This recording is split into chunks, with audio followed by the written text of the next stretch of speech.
Gihozo icumbi ry'intimba.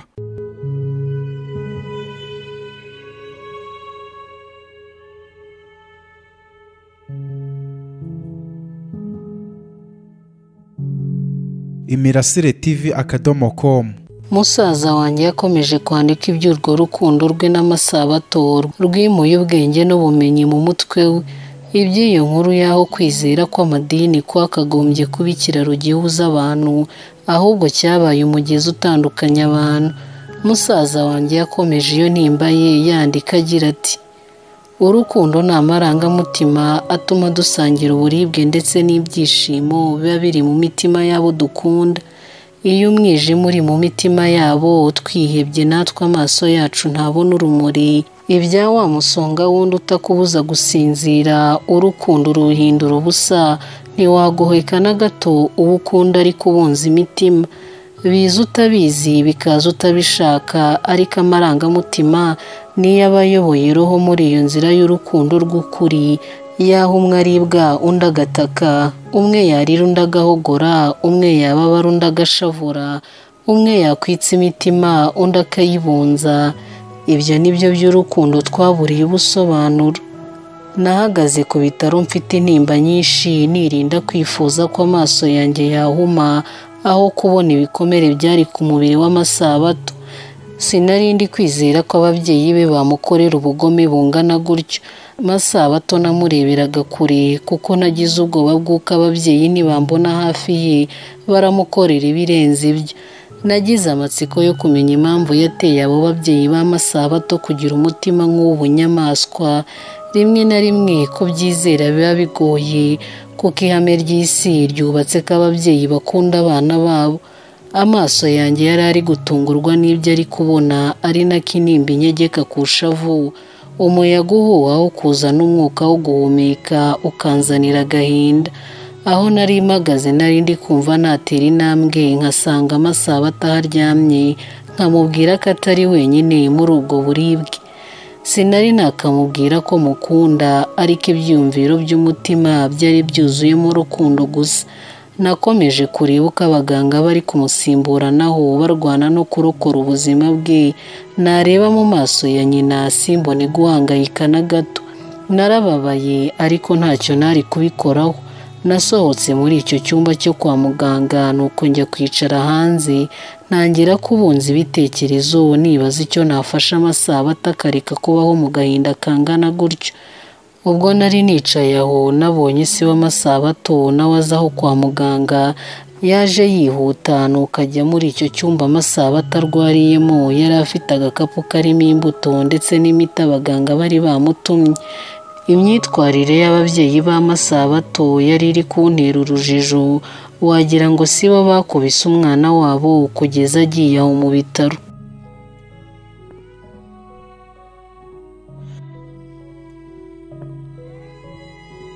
Muri kaminuza amasomo yari yarimbanyije, kati ziri guca ibintu mu bitekerezo by'abanyeshuri. Mu gihe mu bitekerezo byanjye hari huzuye urukundo ndetse n'agahinda, nahamagaye Cyizere musaba ko yansanga aho ku bitaro, ambwira ko bidashoboka kuko amasomo yari ameze nabi cyane. Sinagiraga inshuti nyinshi zo kwitabaza mu kibazo icyo ari cyo cyose. Inshuti yanjye yari imibare ndetse n'umuryango wanjye. Mushiki wanjye Gihozo yari ari kure y'umujyi, yari ari mu mujyi wa Rubavu. Niwe nahamagaye mubwira ko nkeneye ubufasha bwe. Ntiyari azi ibyo ari byo, gusa yanyemereye ko agiye kwaka agahushya ababyeyi akaza kundeba aho ku ishuri. Gihozo yakoreye imbere. Nyuma y'amasaha yansanze aho ku bitaro. Yaje azi ko ari njye urwaye narembye. Angezeho asanga nasonzwe n'agahinda ko kubura icyo nkora. Yari yanyuze mu isoko anzanira imbuto ndetse n'ibindi abarwaza bitwaza iyo bagiye gusura abarwayi. Yansanze numiye ku giti kubera ibitekerezo sinari nzi biri kumbaho, ariko nari mfite agahinda kubera kubona Masabato aho ku bitaro arwaye inkoni yakubiswe kubera njyewe. Gihozo yambajije icyo nabaye, mubwiza ukuri ntacyo muhishe, mubwira ko n'amaso yananiwe. Gihozo yari ari kubyumva akisekera. Yabonye ko bikomeye, yamubwiye ko Masabato arwariye aho kwa muganga kubera inkoni yakubiswe n'ababyeyi be. Gihozo yansabye gusubira mu kigo nkareka kwivanga mu bibazo by'umuryango w'abandi. Yarambwiye ati urusha nyina w'umwana imbabazi aba ashaka kumurya. Uwo ni umugani wa Kinyarwanda. Yandebye mu maso ambwira ijambo ryo muri Bibiliya ubwo Yesu yabwiraga abagore bari kumuririra ati nimwiririre mwe n'urubyaro rwanyu. Gihozo yari ari kunsha intege, ari gukora ibishoboka byose ngo nkure umutima kuri Masabato, nsubize umutima ku masomo, namaze ibyo yari yanzaniye nk'umurwayi musaba ko yanegereza nkabanza nkabishyira Masabato.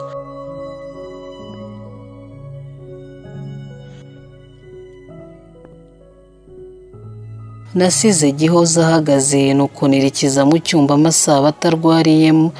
Kubw'amahirwe nsanga inshuti ze zo ku ishuri zaje kumusura. Nahamagaye umwe muri abo musaba ko yampera izo mbuto Masabato. Ambajije izina ryanjye mubwira ko atari ngombwa ko yarimenya, nuko uwo munyeshuri arahindukira ajya kureba Masabato. Yamuhaye izo mbuto ndi kureba. Nabonye Masabato ariko baza umuntu umwoherereje izo mbuto. Uwo munyeshuri nari nazihaye yarahindukiye agiye gutunga agatoki aho nari mpagaze asanga nahavuye. Ahubwo nahagaze ahandi aho ndi kubareba nari ndi kwihisha, sinari nshaka ko Masabato ambona cyangwa se ko hari umuntu wo muri uwo muryango wambona. Nasohotse aho muri icyo cyumba cyari kirimo abandi barwayi nuko nsubira kureba Gihozo. Ngeze kuri Gihozo nsanga yarambiwe gutegereza. Twagiye yarakaye cyane ari kumbaza impamvu nasiba ishuri kubera umukobwa. Atangira kunyibutsa inzozi zose nari mfite zo kwiga imibare nkayigeza ku gasongero kayo. Yambwiye ko inzozi ntazishobora ntashize umutima ku masomo. Namubwiye ko ntazi ibiri kumbaho ansaba kubyikuramo. Yari azi ko byoroshye nyamara kwimura urukundo mu muntu biragoye.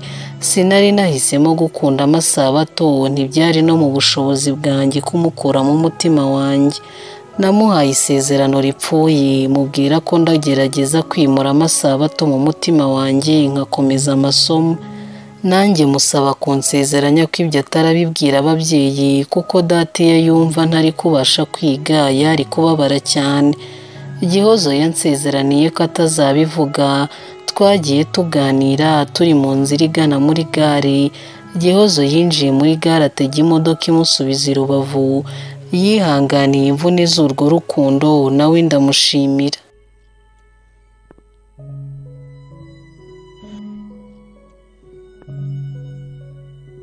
Gihozo yamaze kugenda nsigara mu gihirahiro y'icyo nakora. Urukundo rwari ruri kuguna umutima wanjye, nyamara uwo nari nshaka gukunda ntibyari bigishoboka.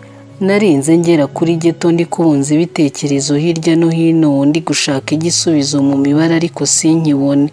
Umuvuduko urukundo rwari ruriho wari urenze ubushobozi bwanjye. Gusa iyo menya simba naremeye ko urukundo runyuzura ngo rungeze ku gasongero karwo. Amasaha yari akuze nuko mu mwanya numva intambwe za Cyizere ziherekejwe n'iza Mutoni nk'ibisanzwe zije zigana aho kuri geto. Batunguwe no gusanga umuryango urangaye. Mutoni yabajije Cyizere niba ariko yasize, amubwira ko yasize akinze neza. Mutoni yahise agira impungenge z'uko baba batwibye, ariko Cyizere arebye neza abona ndaryamye. Sinari nsinziriye, nari ndimo kubumviriza. Cyizere yarinjiye na Mutoni aramukurikira. Nari meze nk'umurwayi, ibyiyumviro byanjye ntibyari bisanzwe. Nari nabonye ikirusha imibare gukomera. Nari ndi gutekereza iby'urukundo, agatwe kanjye kakaba gato. Nafataga foromire yose nize nkongeraho niyo nasomye, ariko igisubizo nkakibura. Nashatse no kuvumbura foromire yanjye nabyo biranga, urukundo rukomeza kunyobera. Nari ndi kwigaragura mu buriri, Mutoni na Cyizere bari kundeba mu maso yabo. Nibwo bari babonye aho urukundo ruzonga umuntu akabura epfo akabura ruguru. Cyizere yabuze icyo yamfasha nuko asaba Mutoni ko yajya ku bitaro agakora uko ashoboye nkavugana na Masabato. Mutoni yarabyanze ambwira ko adashaka kwiteranya n'ababyeyi be, nawe yari azi uburakari bwo bagiraga igihe bumvaga ko hari umuhungu uri kuvugisha umukobwa wabo. Mutoni yari inshuti y'Amasabato, ariko nawe ntiyari azi impamvu yateye ababyeyi b'Amasabato kugira ubugome bungana butyo bwo gukubita umwana kugeza arwaye inkoni.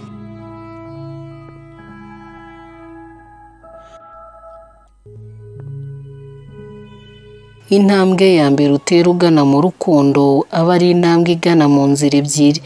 Inzira imwe aba ari iy'umubabaro, indi nzira aba ari iy'ibyishimo. Ibiri muri izo nzira ntiwabisobanukirwa utaragenda urwo rugendo. Akenshi tubaho dukorana amasezerano n'imitima yacu. Amarira yo mu maso yacu aba ari wino ushushanya imiterere ndetse n'ubwiza bw'abo dukeneye ko tuzaha urukundo rwacu.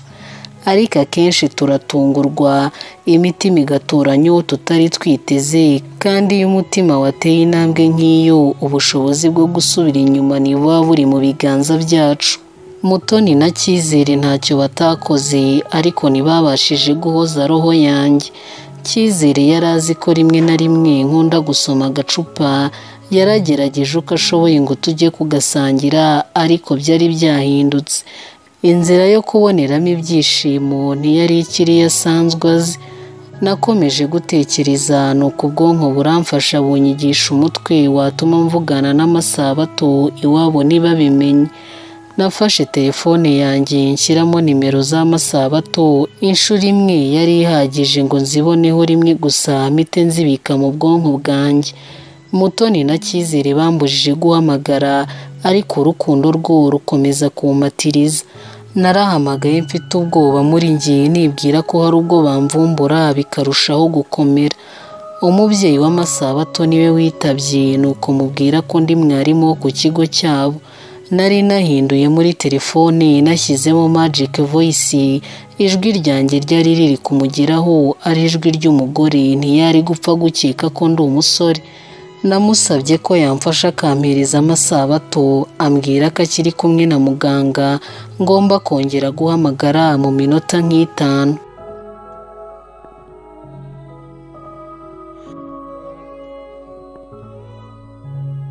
Iyo minota itanu yabaye nk'ikinyejana kuri njye. Umutima wari uri gutera, uri kwirukanka urushinge rw'amasegonda. Cyizere na Mutoni bo bari bari kunshimira kuri uwo mutwe nize yo gushyiramo Magic Voice kugira ngo mbashe kuvugana n'Amasabato nta nkomyi.